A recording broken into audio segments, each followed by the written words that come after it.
E sabemos que todas as coisas contribuem juntamente para o bem daqueles que amam a Deus, daqueles que são chamados segundo o seu propósito, porque os que dantes conheceu, também os predestinou para serem conformes à imagem do seu Filho, a fim de que ele seja o primogênito entre muitos irmãos. Romanos 8, 28 e 29. Não me entenda mal. Não digo que por sua própria natureza as piores coisas são boas para os filhos de Deus, pois são frutos da maldição. Mas embora sejam naturalmente mais, ainda que a sábia mão dominante de Deus as disponha e as santifique, elas não são boas em si mesmas. Funciona como os elementos, embora de qualidades contrárias, Deus os temperou de tal maneira que todos trabalham de maneira harmoniosa para o bem do universo. Ou como em um relógio, as rodas parecem se mover em sentido contrário uma à outra, mas todas seguem os movimentos do relógio. Então as coisas que parecem se mover contra os homens regenerados, mas pela maravilhosa providência de Deus, trabalham ainda assim para o bem deles. Entre essas piores coisas, há 4 males tristes que contribuem para o bem daqueles que amam a Deus. 1. O mal da aflição trabalha para o bem do homem em Cristo. É uma consideração que acalma o coração em todas as aflições que nos acontecem, que Deus tem uma mão especial nelas. O Todo-Poderoso me afligiu, diz Ruth 1:21. Os instrumentos não podem se mexer até que Deus lhes dê uma comissão, assim como o machado não pode cortar por si mesmo sem uma mão. Jó olhou para Deus em sua aflição. Portanto, como Agostinho observa, ele não diz: o Senhor deu e o diabo tirou, mas o Senhor tirou. Quem nos traz uma aflição é nosso Deus que a envia. Outra consideração que acalma o coração é que as aflições funcionam para o bem. Eu os enviei para o cativeiro para o seu próprio bem. Jeremias 24:6. O cativeiro de Judá na Babilônia foi para o bem deles. É bom para mim ter sido afligido. Salmo 119:71. Esse texto, como a árvore de Moisés lançada nas águas amargas da aflição, pode torná-las doces e saudáveis para beber. Aflições para os piedosos são medicinais. Das drogas mais venenosas, Deus extrai nossa salvação. As aflições são tão necessárias quanto as ordenanças, como está em 1 Pedro 1:6. Nenhum vaso pode ser feito de ouro sem fogo. Por isso, é impossível que sejamos feitos vasos de honra, a menos que sejamos fundidos e refinados na fornalha da aflição. Todas as veredas do Senhor são misericórdia e verdade, diz o Salmo 35:10. Como o pintor mistura cores brilhantes com sombras escuras, assim o Deus sábio mistura misericórdia com provações. Essas providências aflitivas que parecem ser prejudiciais são benéficas. Tomemos alguns exemplos nas Escrituras.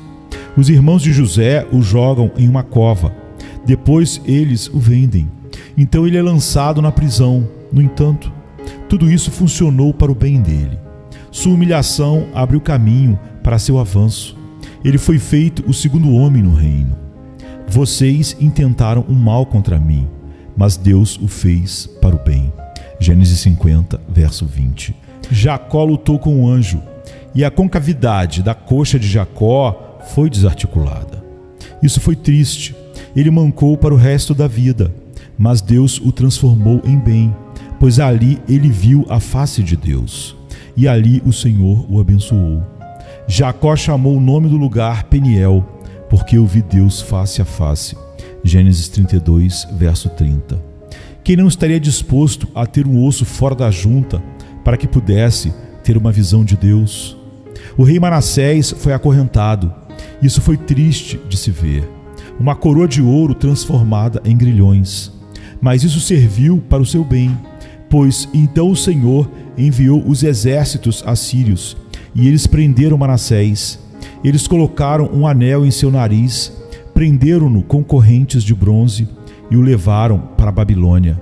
Mas em profunda angústia, Manassés buscou ao Senhor seu Deus e clamou humildemente ao Deus de seus pais. 2 Crônicas 33, 11 a 13. Ele estava mais em dívida com sua corrente de ferro do que com a sua coroa de ouro. Uma o fez orgulhoso, a outra o fez humilde. Jó foi um espetáculo de miséria. Ele perdeu tudo o que já teve. Ele abundava apenas em furúnculos e úlceras. Isso foi triste, mas operou para o seu bem. Sua graça foi provada e melhorada. Deus deu um testemunho do céu da sua integridade e compensou sua perda, dando-lhe o dobro do que tinha antes, como está em Jó 13:10. Paulo foi ferido de cegueira. Isso era desconfortável, mas era bom para ele. Deus fez por essa cegueira abrir caminho para a luz da graça brilhar em sua alma. Foi o início de uma conversão feliz, como está em Atos 9, verso 6. Como as geadas duras no inverno trazem as flores na primavera, como a noite traz a estrela da manhã, assim os males da aflição produzem muito bem para aqueles que amam a Deus. Mas estamos prontos para questionar a verdade disso e dizer, como Maria fez ao anjo: como pode ser isso? Portanto, mostrarei várias maneiras de como a aflição funciona para o bem. 1. A aflição funciona para o bem, pois é nosso pregador e professor. Ouvi a vara, diz Miqueias 6, verso 9. Lutero disse que nunca poderia entender corretamente alguns dos salmos até que estivesse em aflição. A aflição ensina o que é o pecado. Na palavra pregada, ouvimos que coisa terrível é o pecado, que é tanto profanador quanto condenado, mas não o tememos mais do que um leão pintado. Portanto, Deus libera a aflição. Então sentimos o pecado amargo em seu fruto. Uma cama de um doente muitas vezes ensina mais do que um sermão. Podemos ver melhor o rosto feio do pecado no espelho da aflição. A aflição nos ensina a conhecer a nós mesmos. Na prosperidade, somos, na maioria das vezes, estranhos a nós mesmos. Deus nos aflige para que possamos conhecer melhor a nós mesmos. Vemos essa corrupção em nossos corações no tempo da aflição que não creríamos que estivesse lá. A água no copo parece límpida, mas coloque-a no fogo e a escória ferve. Na prosperidade, o homem parece ser humilde e agradecido. A água parece límpida, mas coloque este homem um pouco no fogo da aflição e a escória ferve. Muita impaciência e incredulidade aparecem. Diz um cristão, nunca pensei que tivesse um coração tão ruim como agora vejo que tenho. Nunca pensei que minhas corrupções fossem tão fortes e minhas graças tão fracas. 2. As aflições funcionam para o bem, pois são um meio de tornar o coração mais reto. Na prosperidade, o coração pode ser dividido, como está em Oséias 10, verso 2. O coração se apega parcialmente a Deus e parcialmente ao mundo. É como uma agulha entre duas magnetitas. Deus atrai e o mundo atrai. Agora Deus tira o mundo para que o coração possa se apegar mais a Ele em sinceridade. A correção é colocar o coração direito e reto.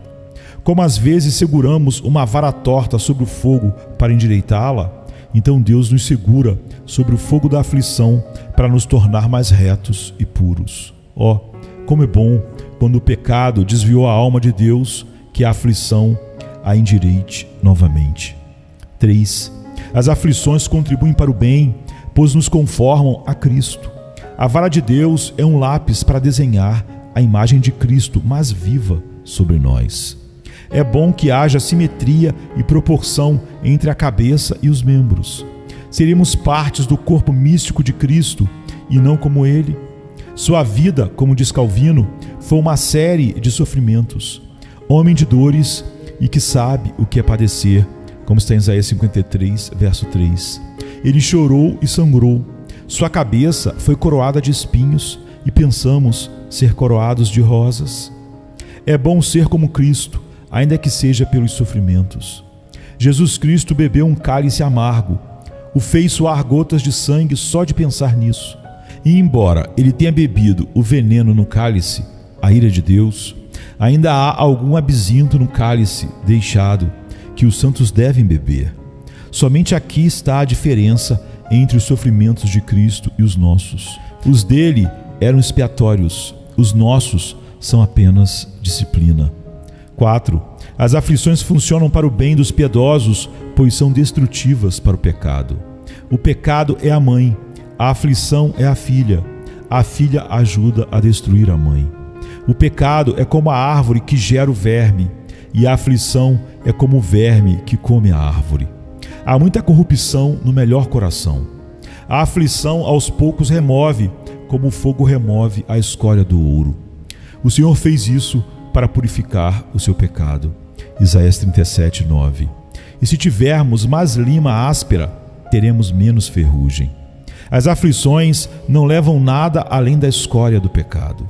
Se um médico disser a um paciente: seu corpo está doente e cheio de infecção, que deve ser eliminada, ou você morrerá, afaste a escória de sua doença e salve sua vida. Isso não seria para o bem do paciente.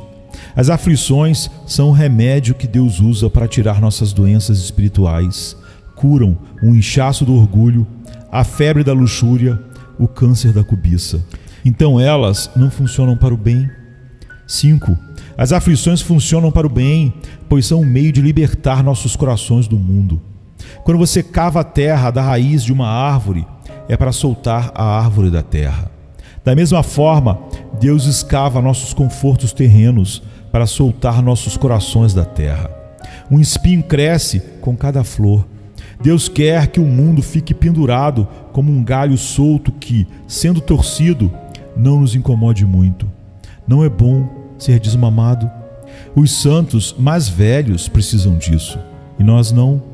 Porque o Senhor quebra o cano da cisterna para que possamos ir a Ele, em quem estão todas as nossas fontes frescas, como está no Salmo 87:7. 6.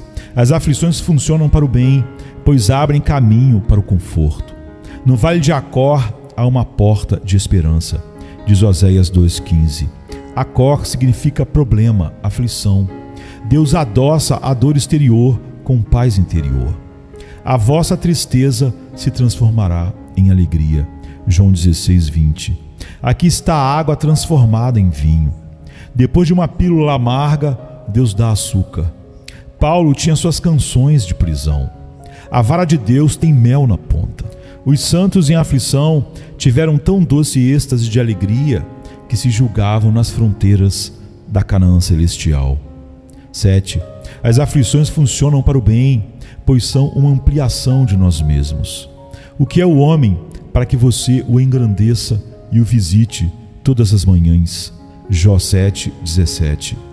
Deus, pela aflição, nos engrandece de 3 maneiras. Primeira, nisso ele se rebaixará misericordiosamente a ponto de tomar cuidado íntimo de nós. É uma honra que Deus se importe com pó e cinzas. É uma ampliação de nós mesmos que Deus nos considere dignos de ser feridos. O não golpe da vara de Deus é um desprezo, porque você deveria ser golpeado, diz Isaías 1:5. Sem a vara é como Deus dizendo: fique em pecado, siga seu curso, peque até o inferno. Segundo, as aflições também nos engrandecem, pois são insígnias da glória, sinais de filiação. Se suportardes a correção, Deus vos trata como filhos. Hebreus 12:7. Cada impressão da vara é um distintivo de honra. Terceiro, as aflições tendem a engrandecer os santos, pois os tornam como nobres no mundo. Os soldados nunca foram tão admirados por suas vitórias como os santos por seus sofrimentos.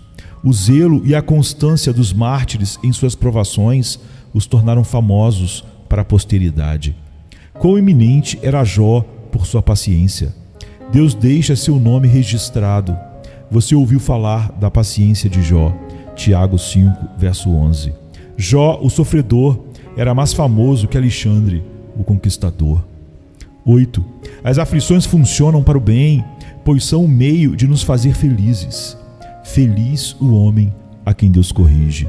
Jó 5:17. Que político ou moralista alguma vez colocou a felicidade nas aflições? Jó colocou: feliz é o homem a quem Deus corrige. Alguém pode dizer: como as aflições nos fazem felizes? Respondemos que, sendo santificadas, elas nos aproximam de Deus. A lua cheia está mais longe do sol. Assim estão os filhos de Deus muito mais longe de Deus na lua cheia da prosperidade. Aflições os aproximam de Deus. O ímã da misericórdia não nos aproxima tanto de Deus como as cordas da aflição. Quando Absalão pôs fogo no milharal de Joabe, então ele veio correndo para Absalão, como está em 2 Samuel 16:30. Quando Deus incendeia nossos confortos mundanos, então corremos para Ele e fazemos as pazes com Ele. Quando o filho pródigo foi beliscado pela necessidade, então ele voltou para a casa do seu pai, como está em Lucas 15:13. Quando a pomba não encontrou descanso para a planta do seu pé, então ela voou de volta para a arca. Quando Deus traz um dilúvio de aflição sobre nós, então voamos para a arca, Cristo. Assim, a aflição nos torna felizes, aproximando-nos de Deus.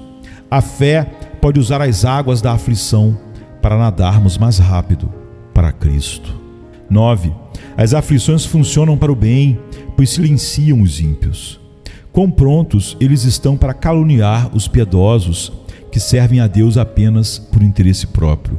Portanto, Deus fará com que seu povo suporte o sofrimento pela fé, para que ele possa colocar um cadeado nos lábios mentirosos dos homens ímpios. Quando os homens do mundo veem que Deus tem um povo que o serve não por libré, mas por amor, isso cala a boca deles. O diabo acusou Jó de hipocrisia, que ele era um homem mercenário. Toda a sua espiritualidade era feita de interesse em ouro e prata. Jó serve a Deus em vão.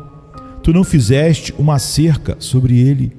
Bem, diz Deus, estende a mão, toca na prosperidade dele. Jó 1:9. O diabo mal havia recebido a comissão e ele derrubou a cerca de Jó. Mas ainda assim, Jó adora a Deus. Jó 1:20.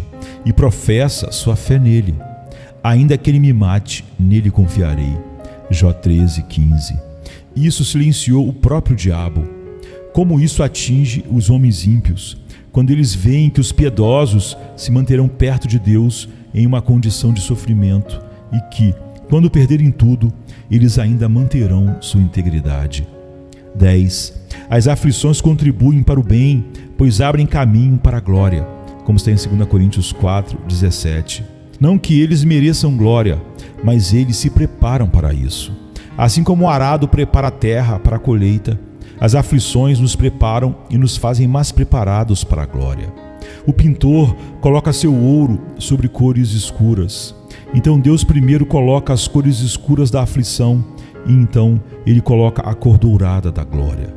O vaso é primeiro temperado antes que o vinho seja derramado nele. Os vasos de misericórdia são primeiro temperados com a aflição e então o vinho da glória é derramado. Assim, vemos que as aflições não são prejudiciais, mas benéficas para os santos. Não devemos olhar tanto para o mal da aflição como para o bem, não tanto para o lado escuro da nuvem como para a luz.